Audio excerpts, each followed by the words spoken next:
YCP చేపట్టనున్న వెన్నుపోటు దినోత్సవం ప్రజాస్వామ్యాన్ని అపహాస్యం చేసినట్లవుతుందని కదిరి ఎమ్మెల్యే కందికుంట వెంకటప్రసాద్ అన్నారు. వైసీపీ హయాంలో అభివృద్ధికి నోచుకొని పాలన అందించారని మాజీ సీఎం జగన్పై మండిపడ్డారు. కదిరిలో వెన్నుపోటు దినం ఎందుకు నిర్వహిస్తారో చెప్పాలని డిమాండ్ చేశారు.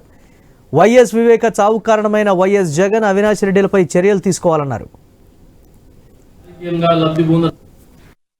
జగన్ రెడ్డిని ముఖ్యమంత్రి చేసినటువంటి రాష్ట్ర ప్రజలు లెవెన్ రెడ్డిని ఎందుకు చేసేసినారు 2024 కల్లా అనే దానికి ఆలోచన చేసుకోండి. మీరు మోసపూరితమైనటువంటి ప్రభుత్వాన్ని పరిపాలన అందించినారు కాబట్టి జగన్ రెడ్డి లెవెన్ రెడ్డి అయ్యాడు.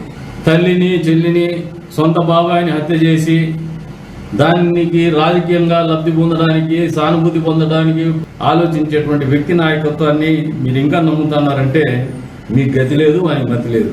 కూని చేసిండే జగన్మోహన్ రెడ్డి, అవినాష్ రెడ్డి ఫస్ట్ ఆ గొడ్డల కోటుకు నువ్వు సమాధానం చెప్పండి. ఆ స్వామి వైఎస్ఆర్సీపీ వాళ్ళు జూన్ 4 దాన్ని మీరు వెన్నుపోటు దినంగా ప్రకటిస్తూ లేదు ఆ రోజున ధర్నా చేయాలనుకుంటే ప్రజాస్వామ్యాన్ని అపహాస్యం చేయడము, ప్రజలను అపహాస్యం చేయడం అనేది వాస్తవమని మీరు మర్చిపోతారు.